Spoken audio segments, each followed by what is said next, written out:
know that you don't have to stay for the sake of a quorum. Plus, we have our folks online, so we're good to go. So anyway, there we go. The time, since we got a quorum, can we start?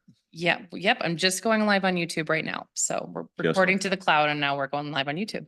Okay, so we are live on YouTube as well. To all those throngs watching on YouTube, may I just say welcome? Yes, okay. Anyway, all right, so let's call this meeting to order, and the time is 4:30 exactly. So there we go. So we will mention, I mean, we don't have any particular introductions to do tonight. Don't necessarily do a roll call, but we have already, we know who is here. Do you need any spelling of anything like that, Leanne? I don't think so. I think you've got everything that you need. So we're good to go. Let's move right to the minutes, library board minutes. Did everyone get a chance? I don't recall. These were, yeah, sent out? Yep, Correct. they were sent out with a packet. Okay, because I looked at them previous to them being on the packet, and I did not find any problems, but please feel free if anyone has any additions, edits, anything like that that you had seen, we by all means can do that. And if not, I'll just give you a minute or two or 30 seconds or so. How about that?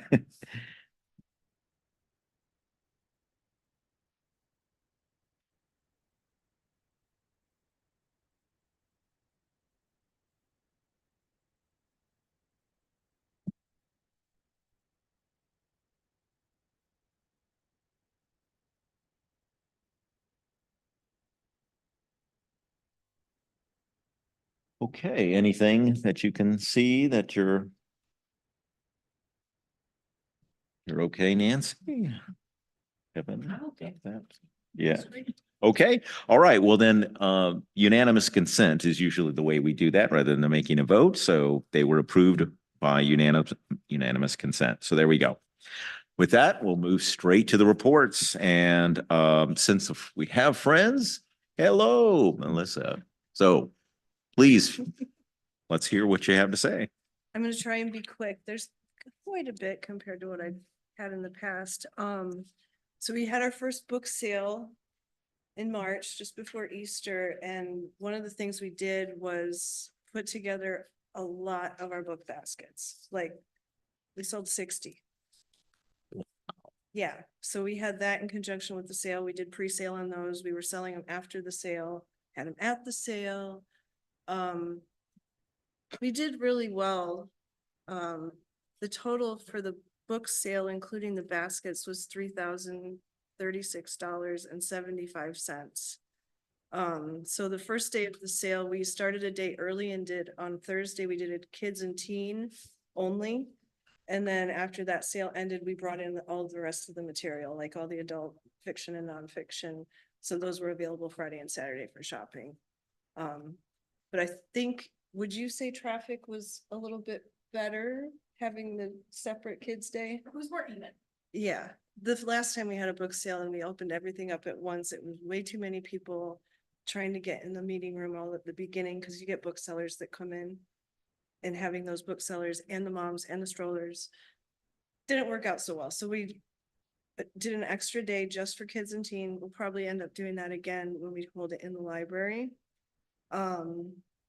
Antoinette brought some carts from Snow Isle for us to put our books on, and it was amazing. That's going to be something we do. Like it makes it so much easier, especially with cleaning up the books and stuff like that.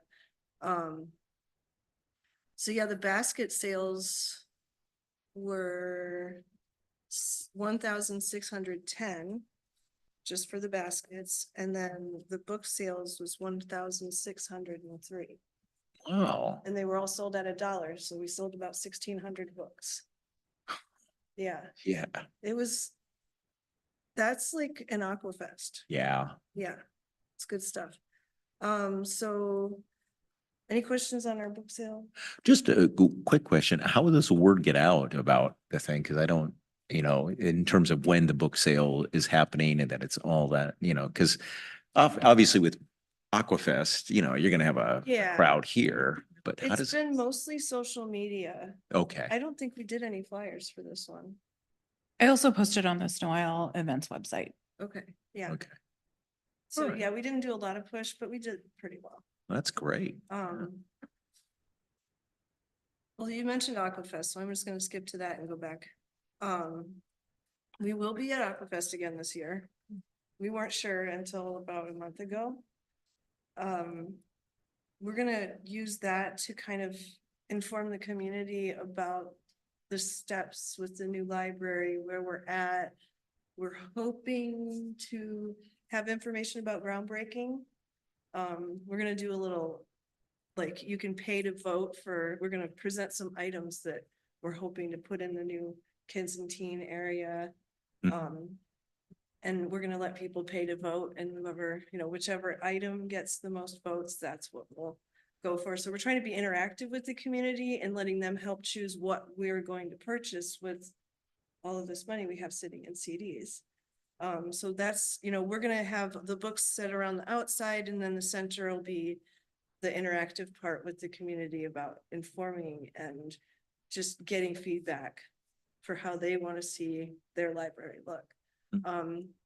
So now that I mentioned that, I want to talk about the design committee, because that also has to do with this. I'm on that with Dana, Roseanne, Shaylin. We've been meeting with Chai Ross and Christine Stansfield and Internet. Kind of on a monthly basis. We're doing about 2 month spread this time because there wasn't a lot to talk about between the last meeting and the next one. But it's just a smaller group where we sit down and, throw around ideas on the space that we need at the library and how we can enhance the kids space and the teen space. That's really what the friends are going to focus on with the new library and the funds that we have. So in order to keep raising these funds more and more, when we're gonna go, we'll be at Pride with the library. That's June 8th. Is that right? Yeah, June 8th will be at Pride, and we're gonna provide like a bouncy house carnival. It's gonna have like a big obstacle course and inflatable axe throwing and like a soccer goal, and we'll just charge tickets for it. And we've already been cleared with the Pride Festival lead that we can do this, we can collect funds, they're not gonna charge us a concession or anything like that. So all the money comes right back. They're really supportive of the work we do because the library is a safe space for everyone, and that's something they really want to focus on. Is like, this is a safe space for everyone, and we support them. We support each other here. Okay. So, we'll be doing that, and then we're hoping to bring that same type of carnival thing to Aquafest. Oh, Cause there's okay. not a lot for little kids to do, Wow. and Okay.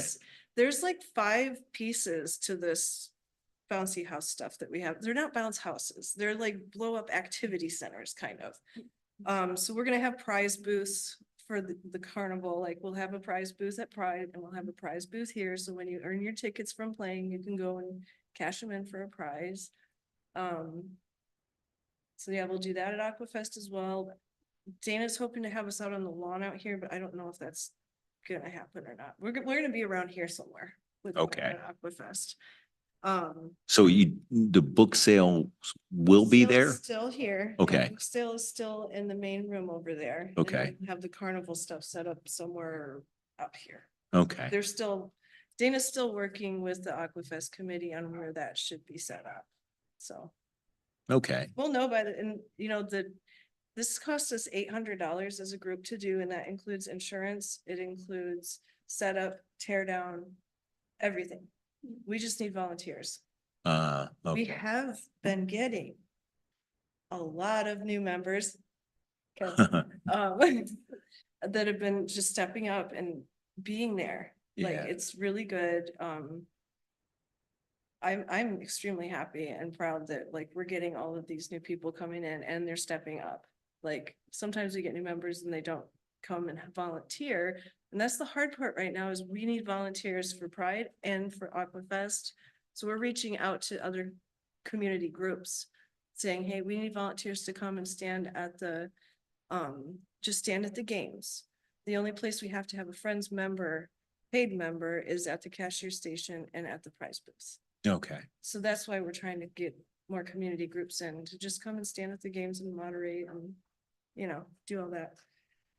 So yeah, if anyone has some time, June 8th or Aquafest and wants to sign up, Okay. you don't have to be a paid member to join us, not at all. Ah. The date for Aquafest, has that? It's the last weekend in July. Still the last. Yeah. Budget info, I guess. That's where I'm at now.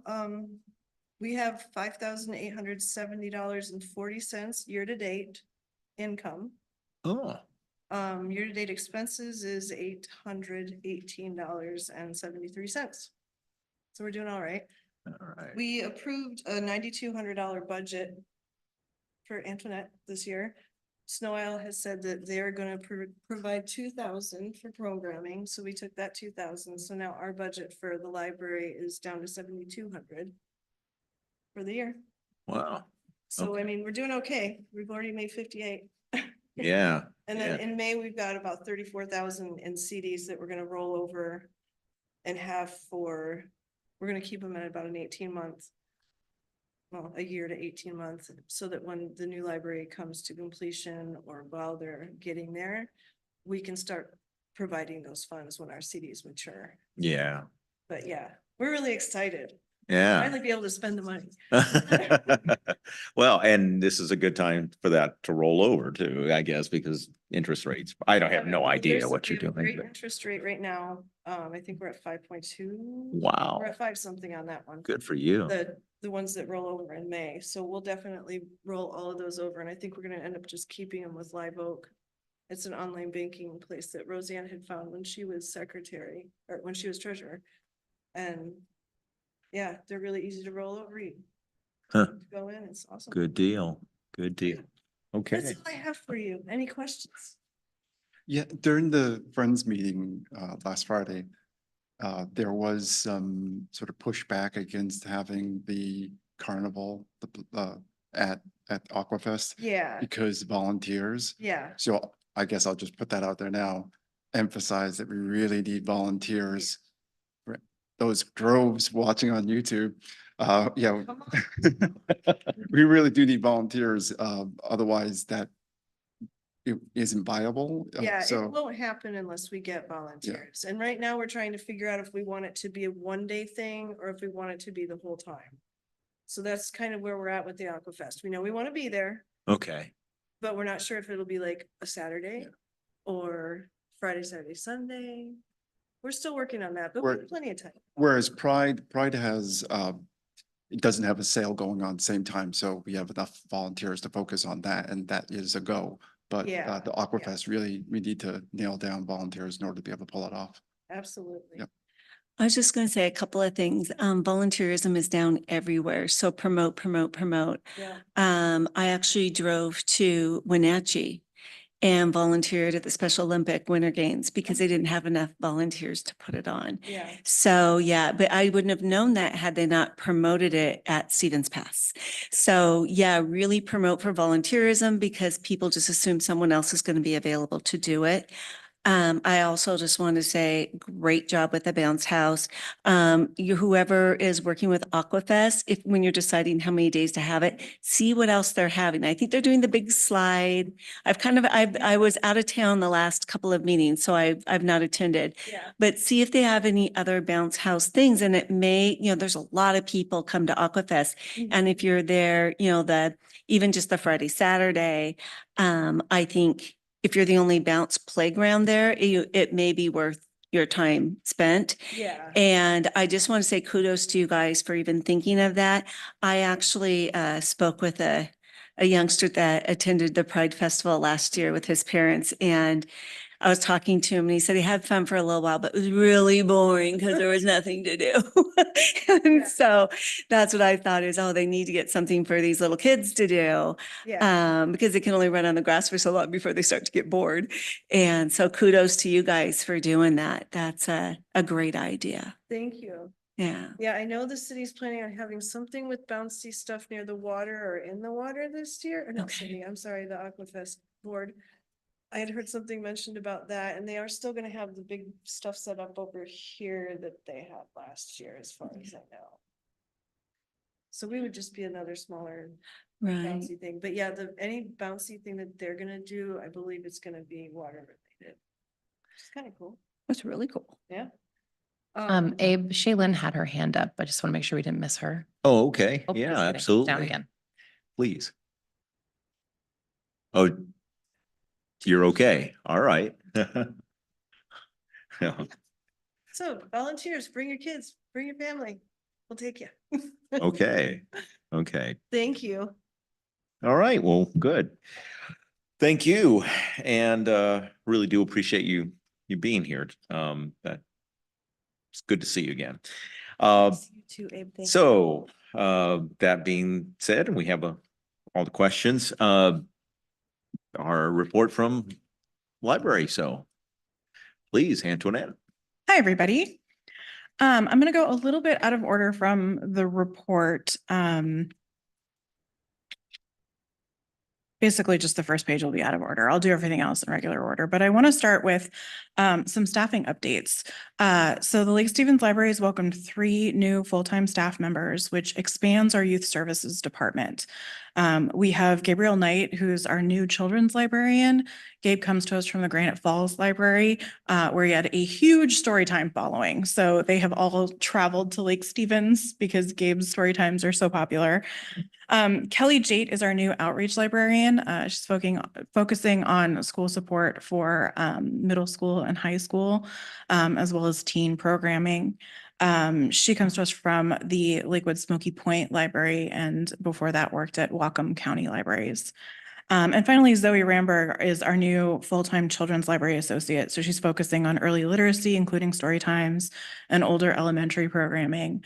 Zoe comes to us from the Neal Public Library. So we have, for really the first time, a fully fleshed out youth services department for the Lake Stevens Library, which is something we've needed for a long time. To really expand our youth services programming. So we now have a Monday morning toddler stay and play and a Friday preschool story time, which means we have an early literacy. So that's, 0 to preschool program every Monday through Friday, every morning, which is incredible. It's awesome that we're able to meet this demand. I know for a long time, I've heard through the grapevine from other libraries about folks who have been going to Marysville or Snohomish because it's so hard to get into our story times, because it's true. Our room is small. We can have exactly 12 littles and they're grown-ups before it gets really packed in there. And it's something that we've been wanting to do for a long time. It's taken a little while to get folks hired and trained and ready to go, but we're really excited to be able to focus on more early literacy programming, especially as we move towards building out the new library. So you'll start to see more early children's programming happening, but we've already added those too. That's good. I also included just some events that are happening in April, May, and June. June 1st will be our summer reading. Summer reading will start for Snowell Libraries. So starting June 1st, we're going to be doing a heavy push into the schools to get that summer reading programming into, just the advertisement, the reading log, the information into every kid's hands so that they know that summer reading is starting. We are also really honored to have been invited to the city's May the 4th event. The Parks Department reached out several months ago to ask us to partner with them on several of the events that they're planning. We're really excited about being able to do that. So the Bookmobile will be here for the May the 4th event. And we are, as we speak, I say we, it's not me, it's Gabe. Gabe is back at the library cutting out different Star Wars shapes for a Star Wars related craft for that day. So we're heavy in prep mode for the May the 4th event. So those are the two I really wanted to highlight, as well as our June 1st plant and seed share program. We had our first plant share program back in February. We thought it would be a nice way to kind of get through some of those winter doldrums. And it was an adult only program. We don't have very many of those because turnout for adults programs can be kind of hit or miss. I don't know if you know, but adults are pretty busy, right? They have challenging schedules that they are working around. But we held our first plant share program and we had over 75 attendees, which is a lot for the Lake Stevens Library. That whole building's capacity is 44. So, we were moving people in and out, and we had so many people bring such lovely plants. And as soon as they got there, almost every single person asked when we were having it again. So we got one on the schedule as soon as we could. It'll be Saturday, June 1st. Bring plants or seed starts to share. Folks are really generous with their expertise, with their plants. Anything that's not bringing you joy or maybe thriving in your home conditions, please bring it in. Someone else will bring it back to life, and you'll be able to pick up something new too. So those are the ones that I just wanted to highlight for you, but there are several, as well as summer programming that'll be going on through the summer, but I'll give you more updates about that in July. Any questions so far about staffing or programming? Looks good. Thank you. Yeah, no, that's good. Also, the Sharing Wheels Bike Clinic, that's going to be monthly through the summer. They'll be there Wednesday afternoons. You can, it's just drop in, come to the parking lot. They'll fix up your bike, show you how to fix it, all for free, once a month, June, July, and August. So that's a nonprofit called? It's a nonprofit organization that we're partnering with. They've had a lot of success with the program at the Mariner Library. And so we're like, hey, that sounds cool. We'll have them too. That's part of the programming that the Friends of the Library is so generous to support. And so we're able to bring that into the community. Oh, good. Okay. All right. So page 2. I wanted to give you an update on the future Lake Stevens Library. Final permit applications were submitted in early March. So all of the permitting paperwork has been filed.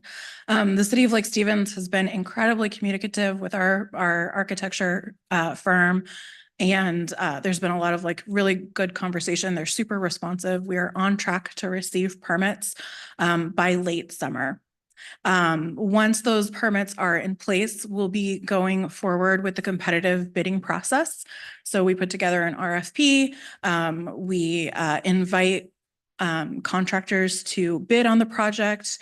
There's usually an interviewing phase where we interview contractors or interview anyone who's bid on an RFP, and then select a firm to hire for the job. After that happens, we'll know who the contractor is.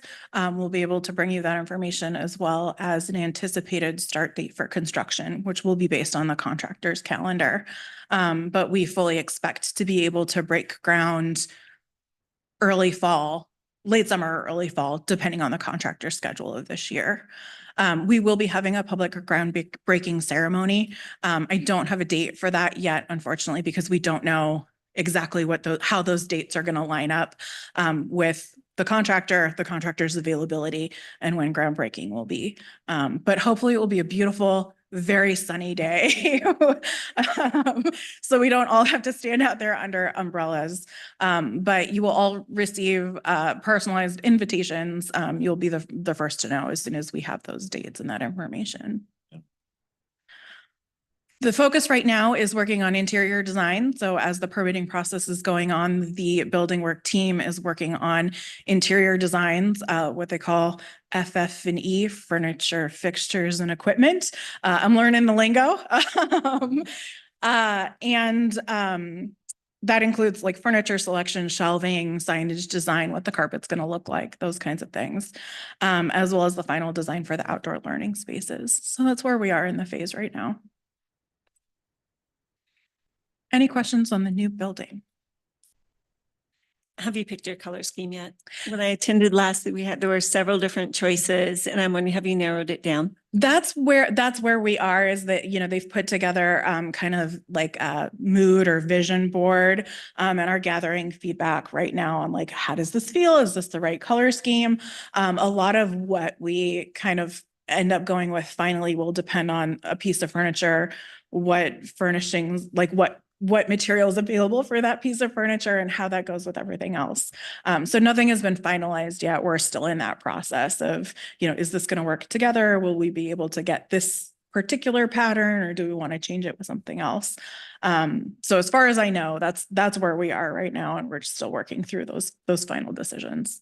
And do you have another scheduled public, like what you did at Hillcrest this last school year? Do you have another date scheduled where people can kind of come see where you are and see the colors and the updated drawings? And Not at this time, but I can go back to the capital projects team and see if that's on the schedule.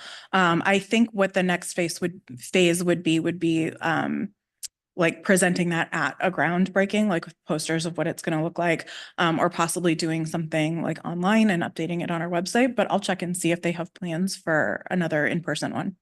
thank you. So pretty much what we saw at the meeting that Kim was mentioning. So pretty much that's the layout in terms of the rooms. I mean, I know that we don't know exact, you know, specs for room size and everything else, but that's what we saw is what we can expect in terms of meeting rooms, space for children, all that kind of thing. I mean, which was fine. I mean, in other words, there's not going to be a great deal of change between now and let's say when a contractor's plans are made. Is that correct? My understanding is that it is as finalized. That is what has been submitted as part of the permitting process. If changes need to be made for the permitting process, small changes will be made. But generally that footprint, that envelope of that building, that's pretty much what we can expect. Some things that may need to be changed as you go through permitting are like distance between things, or sometimes type of material depending on like local and state regulations.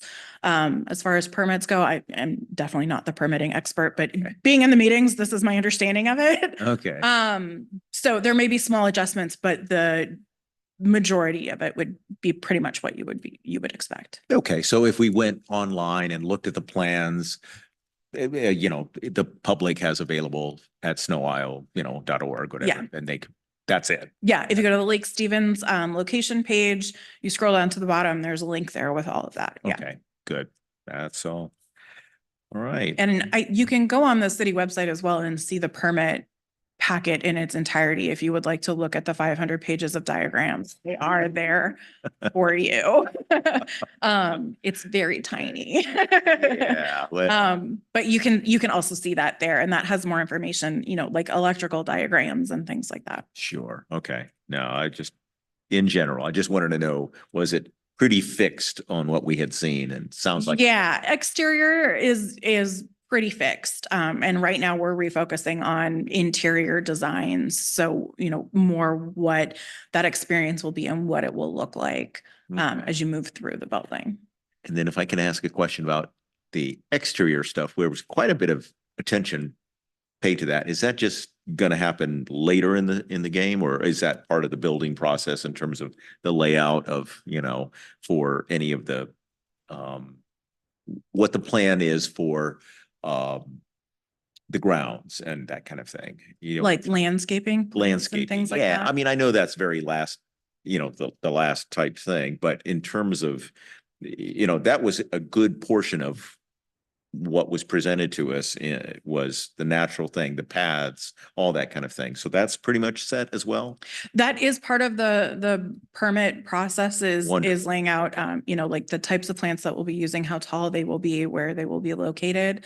The outdoor learning space is a space immediately adjacent to the children's area. We're still working on what that's going to look like Okay. and how open that's going to be, or how, like thinking through how it will be used. Will it be a formal learning space where you reserve that space? Will it be more informal where, you know, anyone would kind of come and, you know, we'd be able to have programming and people would be able to walk up. So we're still working on the details of how best that space can be used for everyone in the community, as well as maintain flexibility for how we want that space to be used for library programming and things like Okay. that. So when I say like outdoor learning space design, I'm talking about the space immediately outside of the children's Okay. area. But as far as like the landscaping and paths, that's part of the permitting packet that was submitted. Excellent. Okay, I see a hand up for Melissa. all right. Thank you. So to circle back really quick, I love that the staff is full with the children programming. I think that's so huge. That's how it started for me as a child. I remember going to the library when I was so young, and it was like the highlight of my week getting my books. And so I just love that. That made my day. The other thing is the fixtures, you know, and the furniture and the equipment. I had referenced back kind of, I think, I don't know, like last year, probably the idea of plaques, of benches, of people sponsoring that are in the community or outside the community, with funds to have like, I don't know if you guys have been to the Bellevue Downtown Park, but you walk around and there's benches and each one is, you know, in memory of someone or sponsored by someone. And I was thinking of the idea of, I think the outside part is going to be so huge for people to be able to go out and read and enjoy, if that's something that would be brought up now or later in the process. That's actually something that we've been discussing with the Friends of the Library subcommittee, as well as with the architecture team. They have a lot of experience in public buildings and public libraries specifically, and have some ideas on different ways we can incorporate that type of sponsorship for people who do want to fundraise for specific things. That's a little later in the process, but it is on our radar and something that we're looking into at different options for how to pursue. Thank you. There any other questions on that area? I mean, I know you've got more to go, right? Yeah, but I mean, I like taking breaks in between because it is a lot of stuff, you know. Any more future Lake Stevens building questions? Great. I mean, short, and we're on track. Things are Good. moving is the takeaway there. I also wanted to provide a few Snow Isle district-wide updates for you as well. When I was here last in January, we weren't allowed to talk about it yet because the announcement didn't come, but we are in the middle of the Snow Isle Reads Together event. This is the first, and I'm going to say annual because we're already planning for next year. So it's the first annual community reads event. And this year's book is Hollow Kingdom by Kira Jane Buxton. It's a super interesting book. It's people love it. People hate it. People don't get it. People think it's the best thing they've ever read, which I think is wonderful because it means that we did a good job picking the book. And it's generating a lot of really good conversation. And that's the point of a community reads book. Kira Jane Buxton is actually going to be doing several author events in May, in person at various locations throughout Snohomish and Island counties, as well as online via Zoom. So if you've read the book or listened to the audiobook, which is the same thing, audiobooks are reading, don't let anybody tell you differently, and you'd like to ask questions or just hear her talk about her inspiration for the book, how she came up with it. It's a really, there's not even a genre that this book fits into. It's really just so interesting. So, I really encourage you to attend one of the author events. We're really excited to be able to bring several of those opportunities, so that, folks throughout both counties will be able to interact with the author, because that's such a special thing to be able to read the book and then really talk to the person who wrote it and be like, did you really mean to do that? Like, what were you thinking when you did that part? So we're really excited to be able to bring those. We're also, and I forgot to include this in the report because that's on me, but if you're interested in helping choose the next Snow Isle Reads Together book, you can go on our website and volunteer to be on the committee. So if you're like, this book was great, but I've got a better one, or this book was terrible, I've got a better one, we encourage you to volunteer. By the way, just wanted to be sure on that. So if I remember correctly, when you've had things like this where a community reads type thing, you had a lot more copies of the book, digital and otherwise, right? Yeah. Is it like totally open, or how many copies? So every library received an allocation. We have one, as of this afternoon, we had one on the shelf at the Lake Stevens Library. We had a selection of 10, but so it just keeps going out. But the ebook is pretty much on demand, like it's available. So if you want to check out the ebook, it's unlimited copies for the most part. Oh, it is. The audiobook is not. The audiobook, there is a short wait list, but I got it pretty quickly. I think I got it within 3 or 4 days of my putting a hold on It's it. immediate for me. Oh, yeah. Oh, so so there aren't any. Oh, I thought it was just open, Um, but it's not. I didn't think so, but they may have changed that, and I didn't clock that. So don't quote me on that one.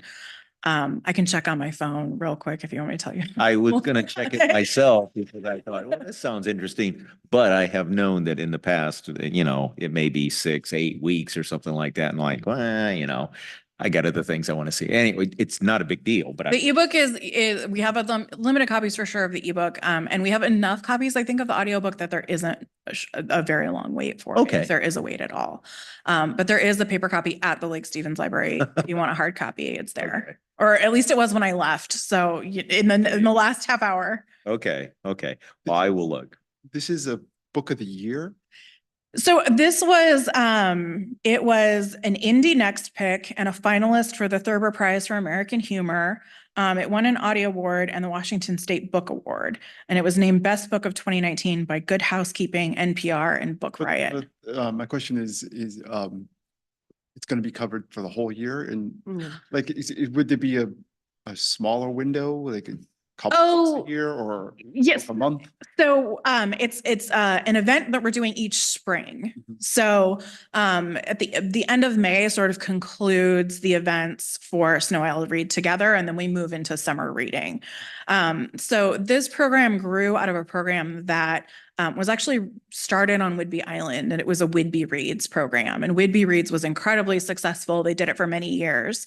And this year, kind of building on that success and that expertise, we're like, well, why not everyone, basically? And so turned it into Snow Isle Reads Together. So we choose one book, and we'll do the event annually, and will happen in the spring. Yeah, when I first saw it, I actually thought it was like a book of the month type thing, and that kind of got me excited because I think that would be really neat to have all the community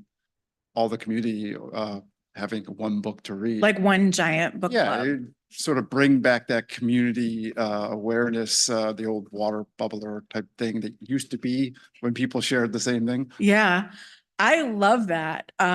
I think that would be a really heavy lift Yeah. as an organization. But So maybe once a quarter. yeah, let us get through this year. Take a look at our numbers. Because every library, so in having it be really focused, it's given every library time to plan special events. So for example, the Lake Stevens Library hosted mushroom foraging, because there's an aspect of this book about, that focuses on like survivalist, right? We also did a birding program with Pilchuck Audubon Society. There are different libraries that are doing events on zombies and cryptids. And I'm telling you, this book has a little bit of everything. Wilderness Survival Essentials. And so the planning, we have to work with community partners to host those programs. So we've been planning for Snow Owl Reads Together since last winter. So like having something like that on a continual cycle probably wouldn't be something that we could do. But one of the things that we do is we do highlight a specific ebook I think it's each month. I can check on that. That is always available, just like Hollow Kingdom is available right now, to encourage that same kind of community reading. So, you know, like we do one book or we do several kind of like under the same subject area, or, you know, we'll do like a list as like summer reads or something like beach reads or something like that. And all of those will all be available as well to kind of encourage that kind of community reading as well. So we do it on a smaller scale in like a quieter way, but for something this big where we're like, we have all this promotion, we have the author events, we have all of these different programs happening. It's a really like system-wide effort. But we can maybe twice a year. I'll put that to the committee to see if we could start twice a year. But I do love that. I love the way that it's bringing the community together and really like, you know, they released the book to staff early so we could start our planning processes. And we didn't really know how people would respond to it because it is such an interesting and unique book, and really outside any sort of typical genre or subject area. It really crosses a lot of things. And so we didn't really know what people would think about it. But the response has just been fantastic. Like I said, some people love it, some people hate it, but we're still able to really talk about it. And I think that's really what makes it, you know, kind of a unique situation. Right.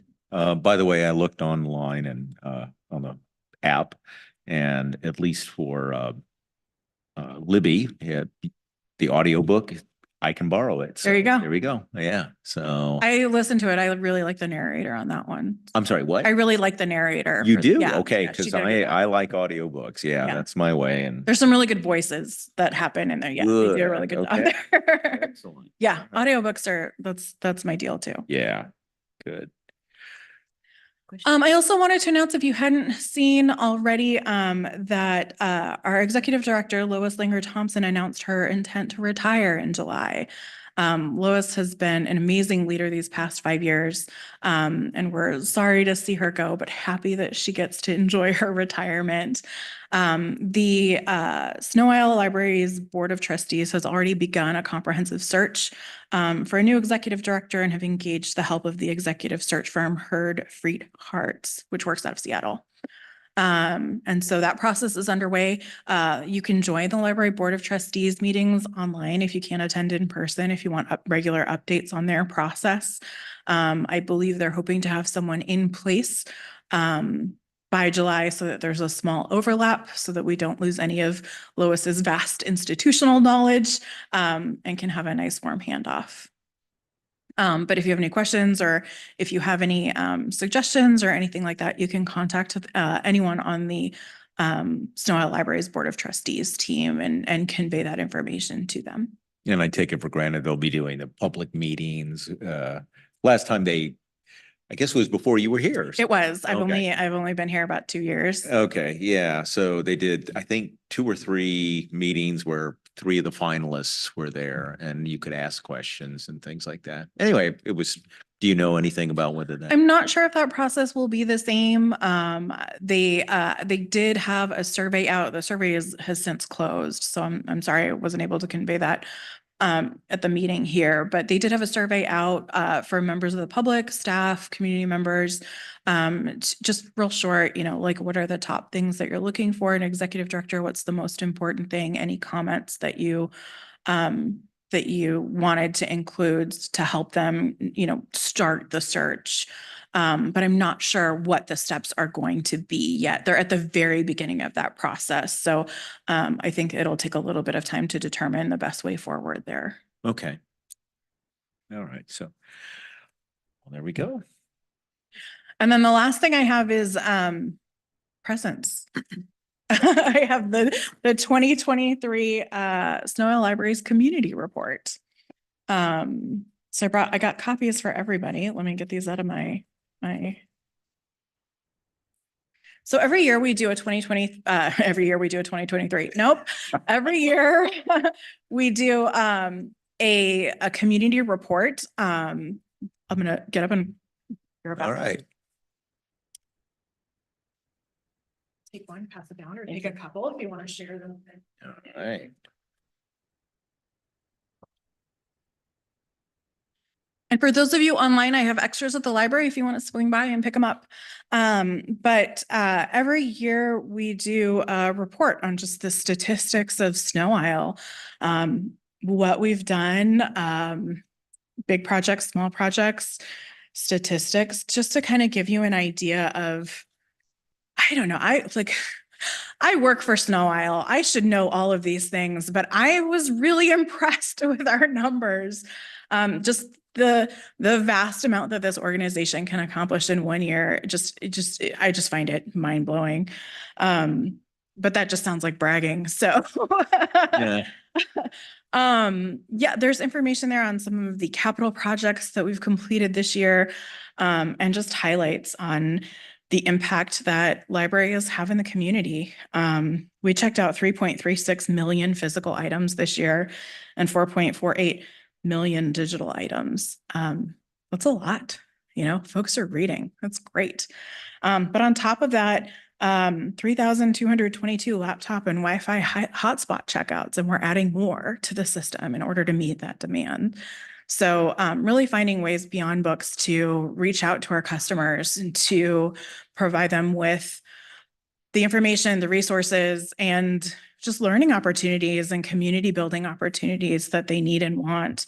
967,906 print jobs.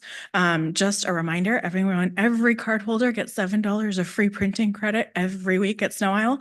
So let's see if we can get that number to 1 million next year, folks. Come on in and print your stuff. And 4,553 events with 121,796 attendees. We're doing a lot of programming. We're doing a lot of outreach. We're doing a lot for the community, and it's nice to be able to see these numbers and feel really proud of what we're able to do. And that's in large part to the work that you all are doing as advocating for the library, and the Friends are doing fundraising for the library and really supporting us. So thank you so much for helping us get to these really impressive numbers. Wow. Well, good job. I do have a question. A question that was Emily had to leave, but she was just asking about how the Sunday self-use is going on. And that actually was something I was wondering about, how that's working out. Yeah, I didn't include it in the report this quarter because it's going great, and there's it's we don't have I reported last quarter, I was like, it's going great. So we do have, I think we have close to 60 people who have registered for the in-person orientation. We are regularly seeing our Sunday numbers go up, so people are using the library more on Sundays. We have not had any problems or difficulties. All the technology is working as it should. The Friends used self-service hours on Sunday after their book sale. Signed up for their entry codes and used the library. So it's going really well. Every time I do an orientation, one of the first questions people ask is like, when is it going to expand? When are they going to do more? It is a pilot project. We're still gathering data and getting information on it. But I really encourage, anyone who's using self-service hours to let me know how it's going. That, that information, Kevin's used it. That information is really valuable, for any pilot project. It's not just the numbers, but it's also the anecdotal information that we use to determine how the pilot changes and whether it becomes something permanent.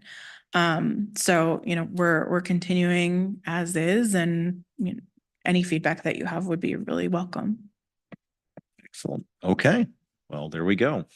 Answered that question, and I appreciate it.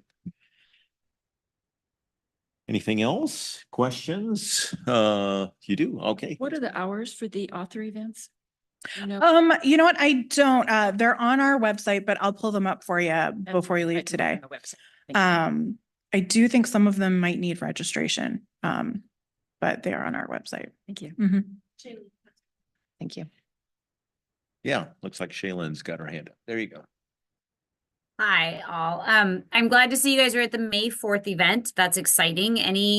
Anytime you can be out in the community, I really appreciate it. I see you're at the Pride event also. What other summer community engagement do you have planned at this time? Anything else? Any We're other festivals and events? Festivals and events, I haven't heard of any others that are happening in Lake Stevens. So if there are any, I would please send them my way.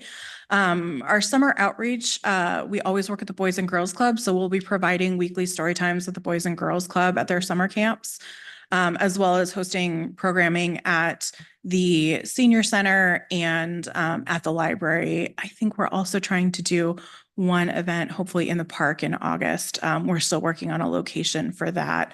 That's Posado Animal Sanctuary. So we're working with them on the best setup for their animals. So, you know, it's a full, you know, a full host of regular programming, but as far as outreach goes, we're doing the school outreach through the end of the year, but if there are other community events that are happening, please send them my way. The earlier I know about them, the easier it is for me to staff those and to make sure that we have enough folks who can be out in the community, but also keep the building open.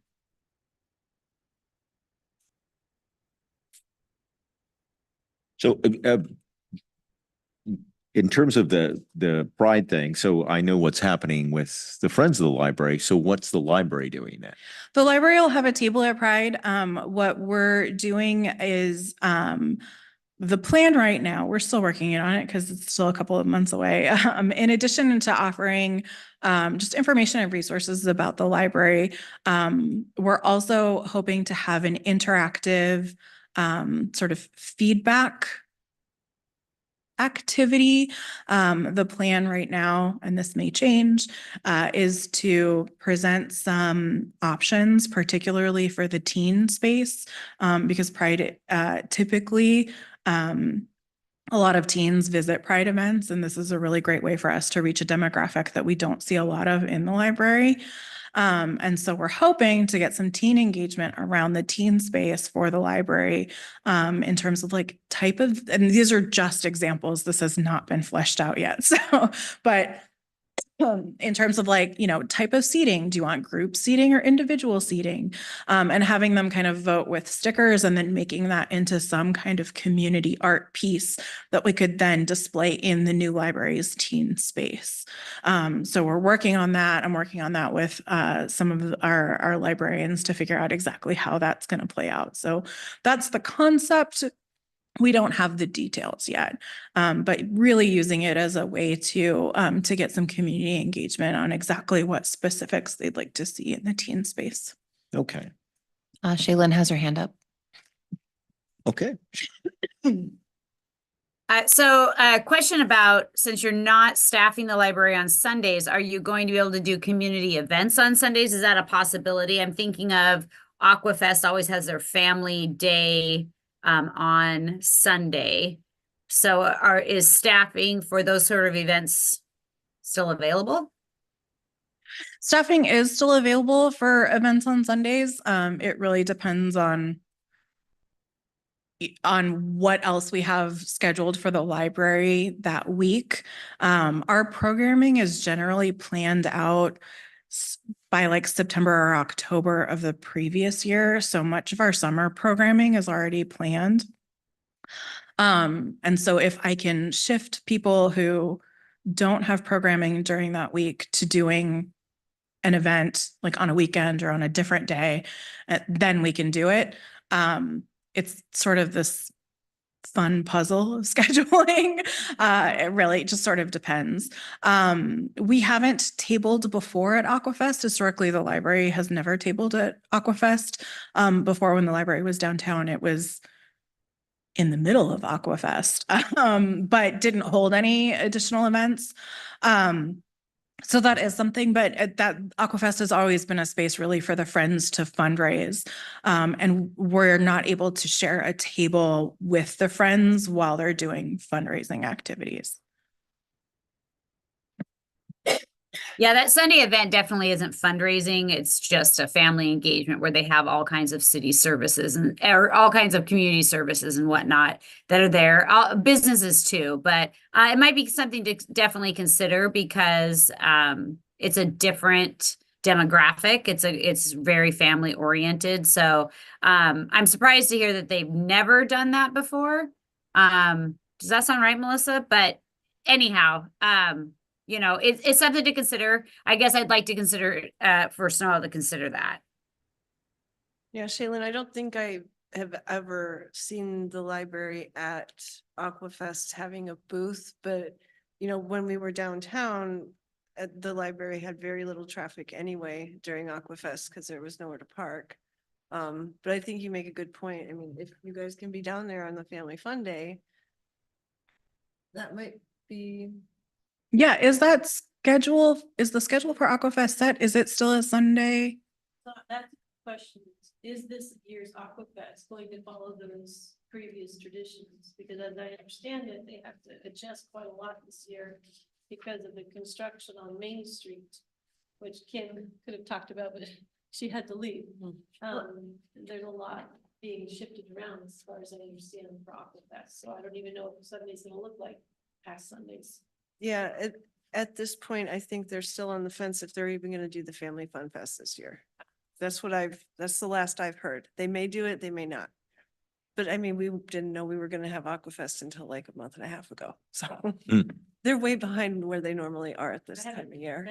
Your planning meetings, that's not in my, not on my schedule this year, but I thought I read something that maybe there was an idea to do something a little more dispersed because their main gathering space would be available. I don't know. I have had a hard time finding that information. So Shaylin, whenever there are community events that you think the library, you know, could have a presence at, please send them to me.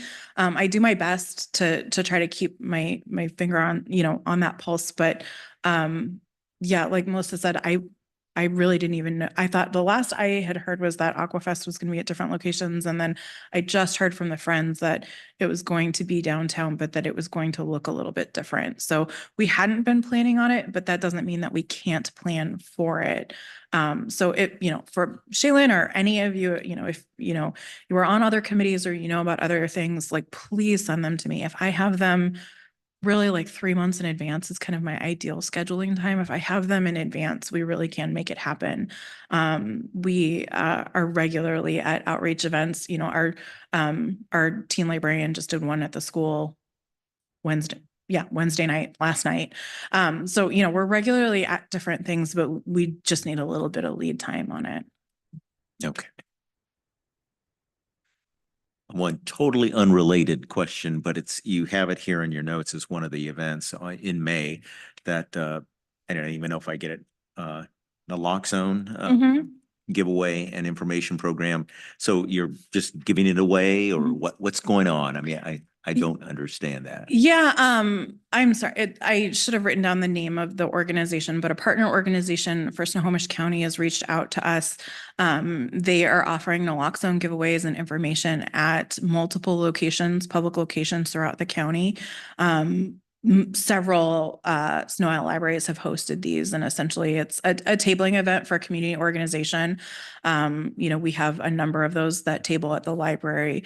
We have one coming on May 2nd to talk about the senior peer counseling program for Homage Senior Services. So it's that type of event. It's not a like a Snow Isle program. It's a tabling event, but I know that the city has hosted a number of community conversations about opioid numbers and opioid safety. So I wanted to highlight that here for you because I know that it's something that the community is really interested in.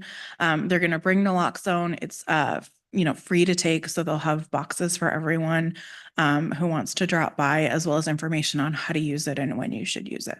So this is not something that your staff is necessarily, I mean, you do have that at the library. The library does have naloxone, and all of our in-charge staff are trained on how to use it. It's part of our CPR training. Okay. But the giveaway is not funded by Snow Isle. It's funded by Snohomish County. They are providing it at locations. The Lake Stevens Library is one of those locations this May. Yeah. But the only reason why I even bring it up is that, as an educational, informational resource that the library is, I'm sure the old saying about with community issues like this, there are no answers, only trade-offs. And one of the trade-offs with this is that, law enforcement has seen repeat users. They think there's a safety net. And so rather than seeking treatment, they continue down that road and just continue to, think, hey, I can be saved every time. And there's controversy. I'm not, raising the controversy of that, but the point is it's a trade-off. And so what I've seen or I read a report about this just recently, that that cities that are most effective are those that back that with not just, let's, throw out something that saves your life this time, go out and try it again, and maybe we'll have it ready for you. Rather, gearing them towards drug treatment and counseling and things of that sort, pairing the two together. Now, granted, I don't know, you don't know the name of the organization. I don't know the. Give me okay. 1 minute and I'll find it.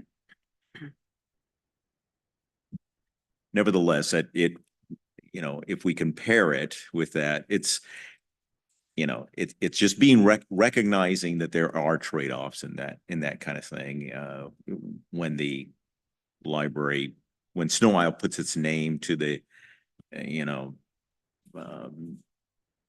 to that kind of a program. So it's just best practices. That's all I'm advocating for. It's Evergreen Recovery Services. Okay. Well, there we go. That may be precisely what, if they're looking for ultimately, like you said, drug treatment, counseling, let's get them off of the stuff, rather than just a cycle of use. So anyway, all right. Thank you. What else? Anything else? Are we doing good? All right. Now, normally we would have a city report. Can you do that, Caitlin, or is that? Well, sort of, yes. Okay. Councilmember Shipman had an emergency, so she sends her apologies and had to step out. So that's why she had to leave. What we provided in the packet is just our most recently updated white pages, we call them. So this is where we collect all of our priority projects that we're working on and things that we're going to advocate to. The city's really great at trying to find grant funds, state and federal matching funds. And so this is where we're constantly updating this list of projects and bringing it to, this was for specifically our Association of Washington Cities Action Days in January. A large group of the council goes down, they go down every year and meet with our representatives to talk about important things that are happening in the community that we would like to look for matching funds for. We're also going to be bringing this and updating it to Economic Alliance of Snohomish County DC fly-in early May to meet with the federal side. And again, we're always seeking funds that we can use to get these really critical projects built. So we wanted to share with this group what we're looking at this year, what's really important to the city, and what we're trying to get produced or get more attention for. So that's the update that we've brought. Okay. Well, good. This is worth, and I didn't actually get a chance to see your updated, this was in the packet that you, okay, Yep. good. So the folks online have it, and that's what I wanted to make sure that they have that. Yeah. Good. Thank you so much. And we even got it in color. So thank you very much. All right. Since the last meeting, there was a question in January, right, the last meeting. They were getting ready at that time to start the property next to the new library is getting ready to start developing or finish permitting or something like that. Has that fallen through? My understanding is that that has gone back to the start. gone back to the. Yeah. store. So same owner, new plan, different owner? Um, I don't know. I don't want to provide details that are, the clerk's office gets a little bit of information from everywhere. So we're not experts on anything except for all of our kind of clerking duties. But my understanding is that that is going to go back out, and all of that will come back to council and will go out for bid and things like that. So, All right, yeah. thank you. Oh. Thank you for the question. All right. Any other questions for the city that Caitlin can answer? No? Okay. Well, then in that case, I want to conclude with the opportunity for board comments. And this time I'm going to start online. Looks like, Melissa, you're the only one left online right now. So, do you have any comments that you would, like to make as we close up? No, just, I am excited, to be the groundbreaking. When she mentioned that, I can just see us all there. And, I think that's like the countdown that we're headed down to the groundbreaking. So it sounds really, really exciting and not far off. Yeah. Great. Okay. All right. Leanne. I feel like library board everyone should mention what book they're reading currently because we're library people. So the book I'm listening to, reading, is, well, two actually, reading book 2 of The Expanse, which is a James Corey science fiction novel that I really enjoy. And Viktor Frankl's Man's Search for Meaning. One of those Oh, ones that my goodness. at some point, but it was never assigned to me. And I'm like, I'm going to pick this book up. And it's a really good read at this time of my life. So Oh, my goodness. there's a That's- comment about my personal stuff. And then I'm really excited about all the things that are happening with the library. I can see the Friends program is growing and gaining steam, and just like with the library building project gearing up, like all of this is coming together, and I think we're gonna have a really strong launch when that library finally does open. The community is really excited for the services that you have been organizing and providing. I'm really excited about the new staff members. That's like, we're really growing as a community and rising to fill those needs. So I'm really, really happy with where library services are going. All right. Thanks, Leanne. I just want to thank you two for coming and informing us of everything. That's about it. Other than that, my book that I'm reading is I think it's called Wild Girls. It's actually a historical, it's a history about women who basically had a relationship with nature that affected how they saw the world, and I find it pretty fascinating. It's by Tia Miles. So audio book, because I'm an audiophile while I work. There you go. Well, thanks. Well, I find that I'm using the library more and more with my little family, which is great. I had a little fest of reading all the way to Idaho and all the way back in one weekend this last month, and that was fun. And so the books I read were very interesting, but I am currently reading Midnight Library, and I want to read Hollow Kingdom. That sounds interesting, and attend some of those events with the author. That would be interesting to me. So thank you. Library is a great place. Yeah. No other comments. I've already made my comments, but I will say that, yeah, I would like to see what what the Hollow book is like.